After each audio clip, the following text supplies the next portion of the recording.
Hello everyone, welcome to study I Q. So आज का topic बहुत ही इंटरेस्टिंग टॉपिक है और ये जो टॉपिक है ये एक नई सोच भी डेवलप करेगा। और टॉपिक ये है मेनली कि rise of renewables creating a new world. यहाँ रिन्यूएबल्स की जब हम बात करते हैं तो यहाँ इसका सिंपल सा मतलब हुआ रिन्यूएबल एनर्जी, जैसे सोलर एनर्जी है या विंड एनर्जी है, इसे हम कह रहे हैं रिन्यूएबल एनर्जी। अब देखिए, एनर्जी की बात करें, एनर्जी की रिक्वायरमेंट हर देश को होती है।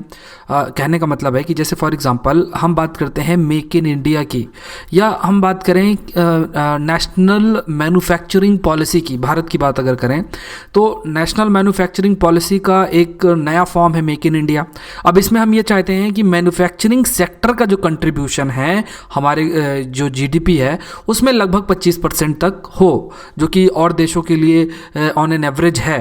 तो अगर हम मैन्युफैक्चरिंग सेक्टर का कंट्रीब्यूशन जीडीपी में इंक्रीज करना चाहते हैं तो मैन्युफैक्चरिंग सेक्टर को प्रमोट करने के लिए आपको किसकी जरूरत है?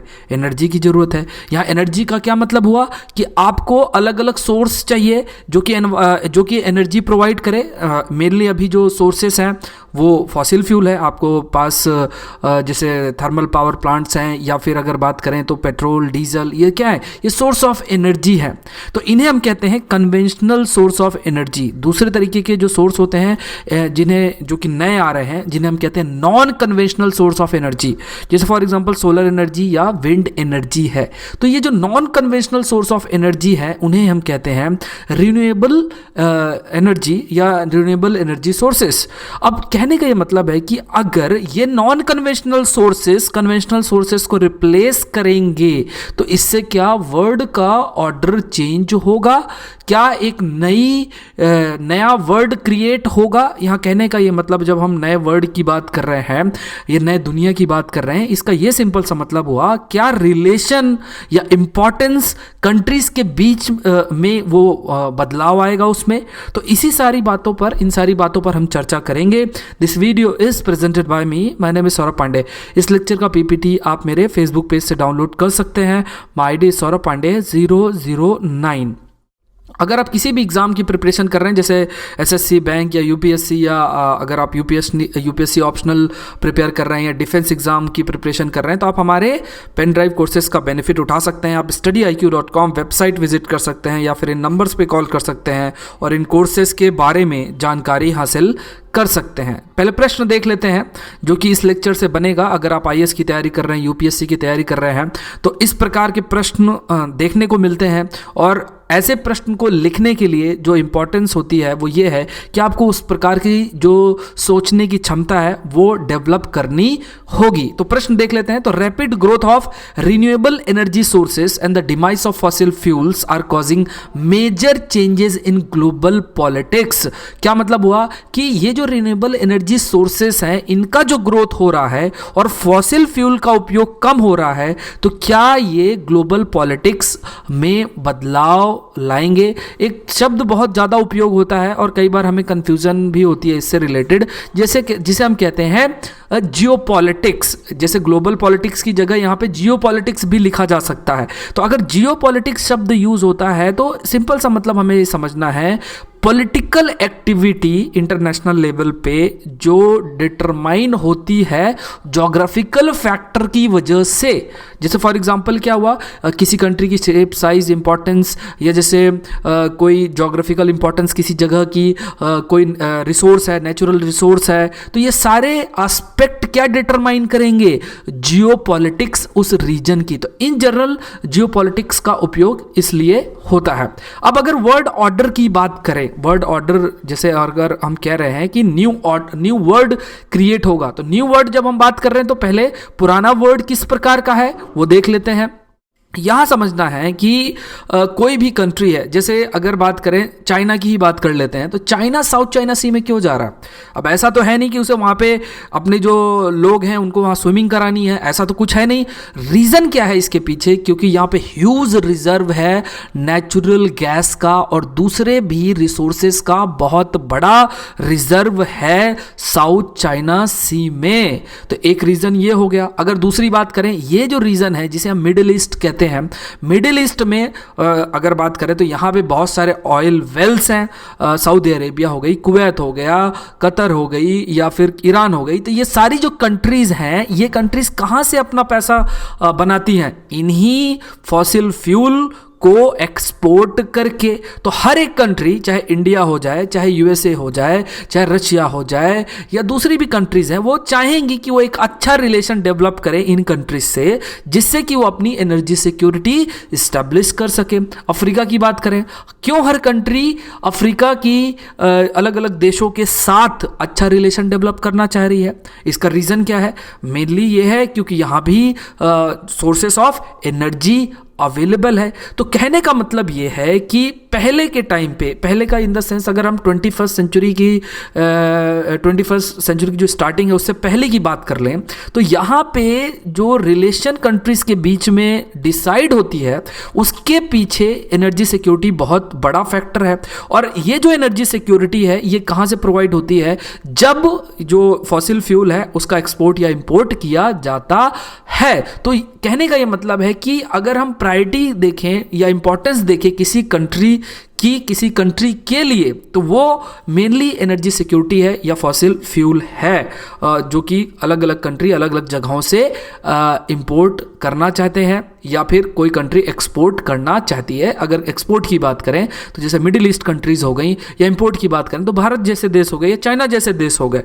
तो ये फैक्टर है वर्ल्ड ऑर्डर को डिसाइड करने के लिए। लेकिन अब दूसरी अगर बात करें कि अगर ये जो रिन्यूएबल एनर्जी सोर्सेस हैं, सोलर एनर्जी, विंड एनर्जी जैसी जो एनर्जी के सोर्सेस हैं, अगर उनका रैपिड ग्रोथ होता है और फॉसिल फ्यूल की इंपॉर्टेंस कम होती चली जाती है, तो क्या ये ग्लोबल पॉलिटिक्स को चेंज करेगा?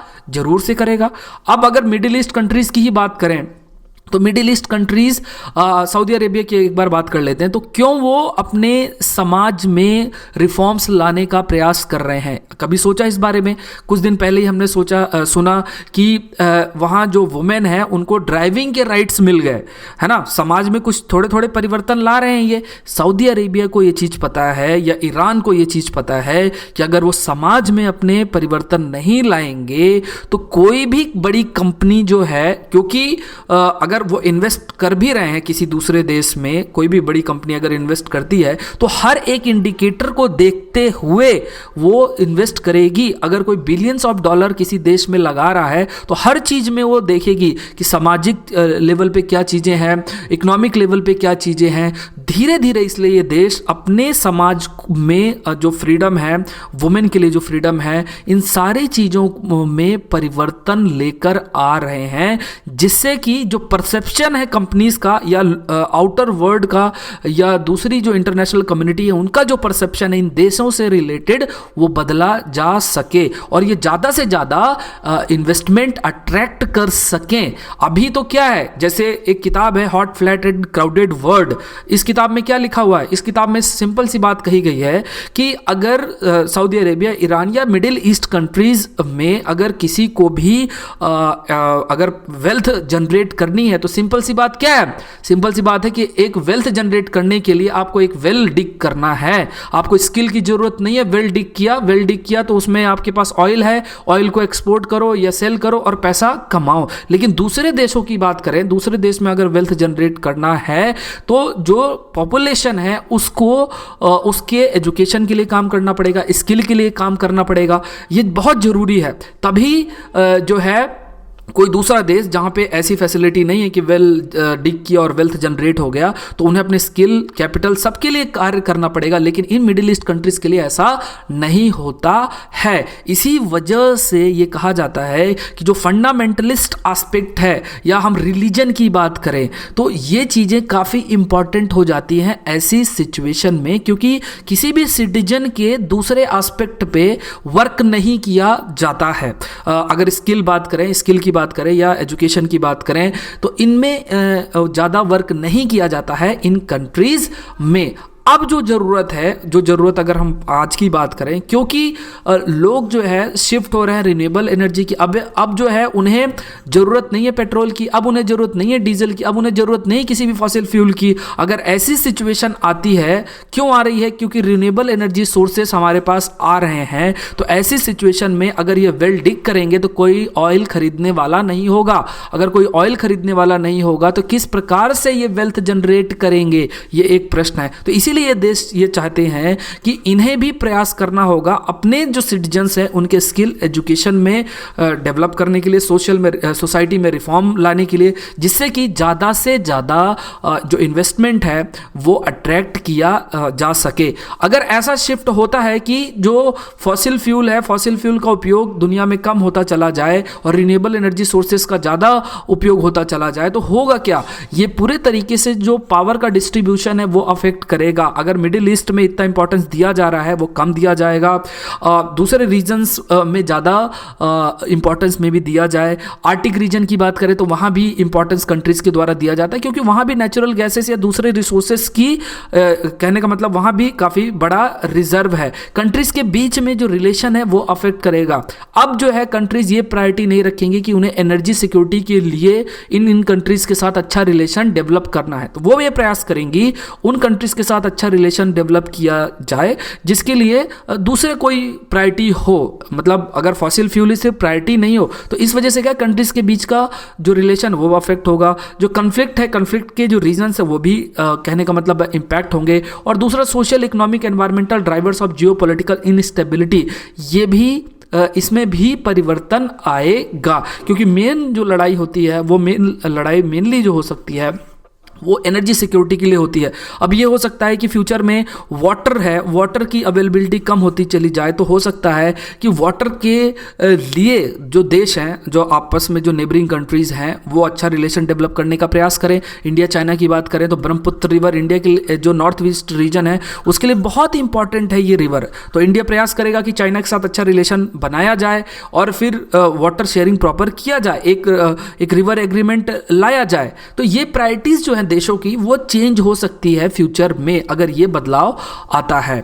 अब दूसरा अगर बात करें कि सोलर, विंड या दूसरे रिन्यूएबल्स जो हैं वो लगभग 1/5 ऑफ ग्लोबल एनर्जी प्रोडक्शन है अभी 1/5 है।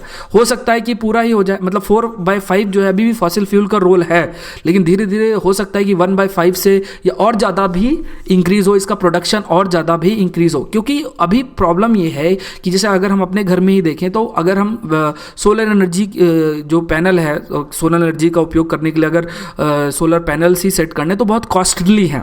वही अगर आपको दूसरे सोर्सेज ऑफ एनर्जी की बात करें तो उनके जो प्रोडक्ट है, टेक्नोलॉजी है, वो कंपैरेटिवली कम कॉस्ट की होती है। तो इस वजह से लोग उसको अडॉप्ट नहीं कर रहे। लेकिन एक समय जरूर आएगा, यूएसए और चाइना की इनकी काफ़ी बड़ी इंडस्ट्रीज भी हैं, तो ये समय आएगा कि जब ये बहुत चीप हो जाएंगे। हर इंसान ये चाहेगा कि हम अपने घर पे सोलर पैनल लगा दें और सोलर एनर्जी प्रोड्यूस होगी, और इससे क्या है, खुद जब एनर्जी प्रोड्यूस होगी तो फिर किसी और पे डिपेंडेंट होने की ज़रूरत ही नहीं है। व्हीकल्स के लिए पेट्रोल की ज़रूरत है तो उसमें भी सेम चीज़ हो सकती है। जो कंट्रीज़ हैं वो भी बड़े बड़े सोलर पैनल्स लगाएंगे तो खुद वो एनर्जी प्रोड्यूस कर सकते हैं और वो फॉसिल फ्यूल पे डिपेंडेंट ही नहीं रहेंगे। तो ये सारी चीज़ें देखने को मिल रही है। अगर ये भी कहने को मिल रहा है या देखने को मिल रहा है वो ये है कि जो चाइना जैसे देश हैं इनकी इंपॉर्टेंस बहुत बढ़ जाएगी और यूनाइटेड स्टेट्स की में भी जो इंपॉर्टेंस है वो थोड़ी रिड्यूस हो, क्योंकि जियोपॉलिटिक्स चेंज होगी और सारी चीज़ों में परिवर्तन आएगा। तो हो सकता है, क्योंकि यूनाइटेड स्टेट्स की अगर बात करें तो उसका dominance mainly middle east countries में है, दूसरी जगहों में है। चाइना जो प्रयास कर रहा है वो दूसरी फैक्टर्स की वजह से दूसरे वर्ल्ड के अलग अलग जो रीजन है वहाँ पे अपना डोमिनेंस मेंटेन करना चाह रहा है और धीरे धीरे वो कर भी पा रहा है।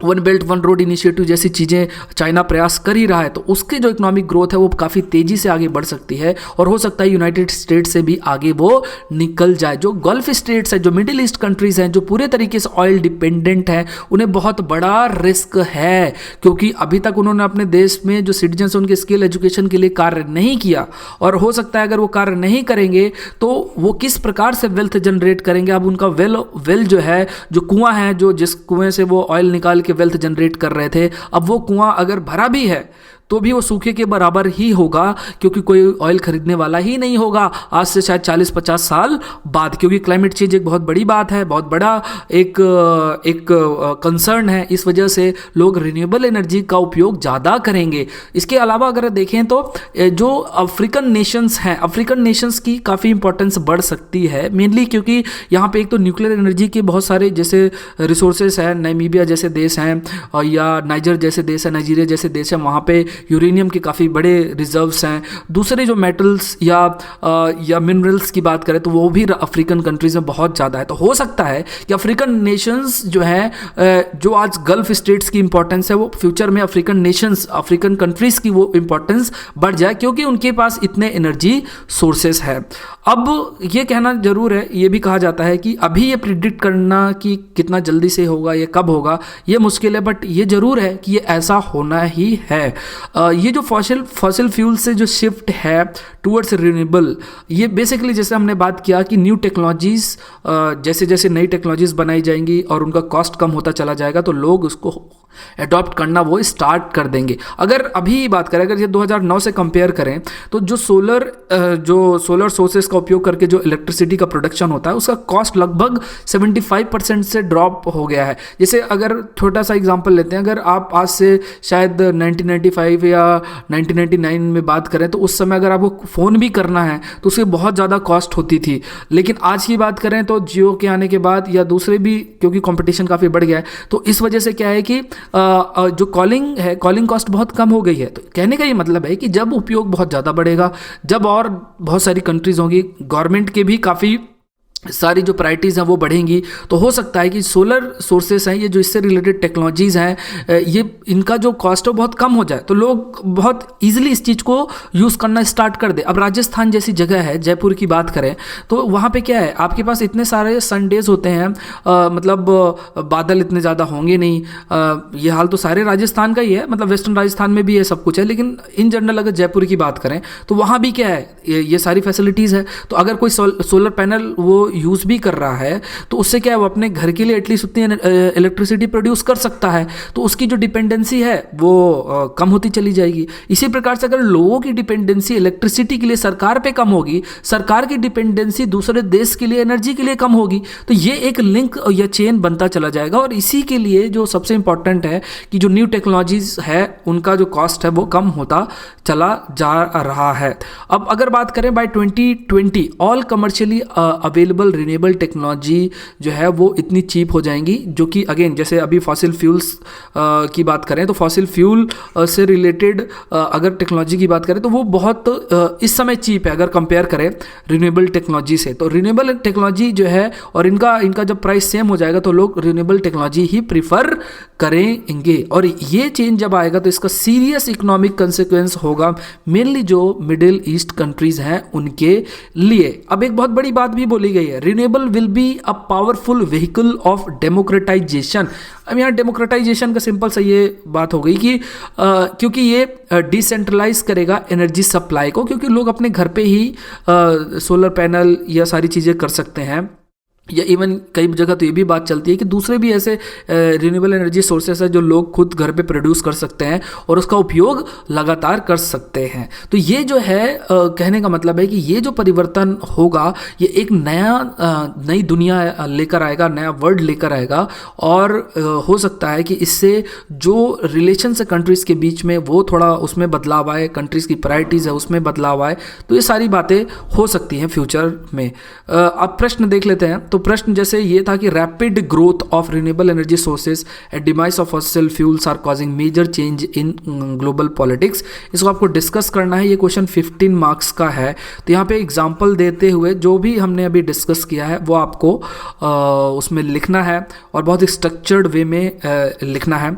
और ध्यान ये रखना है कि ये टॉपिक आपके GS 2 में इंटरनेशनल रिलेशन में भी पूछ सकता है और GS 3 में भी पूछा जा सकता है टॉपिक को, क्योंकि यहाँ लिंक किया गया है रिन्यूएबल रिन्यूएबल एनर्जी को आईआर से लिंक किया गया है, इंटरनेशनल रिलेशन से लिंक किया गया है, तो इस प्रकार के प्रश्न देखने को भी काफ़ी मिलते हैं। तो अगर हमारी अंडरस्टैंडिंग नहीं होगी तो हम नहीं लिख सकते। इन जनरल अगर फैक्ट लिखेंगे 0.1 0.5 या पॉइंट ऐसे ही आधा नंबर, एक नंबर ऐसे ही कुछ मिलेगा। लेकिन अगर आप वेल स्ट्रक्चर्ड वे में अपना आर्गूमेंट रखेंगे तो हो सकता है 15 में से 7 8 9 नंबर मिल जाएं। सो आई होप ये वीडियो लेक्चर आपके लिए हेल्पफुल होगा। Thank you for watching the video.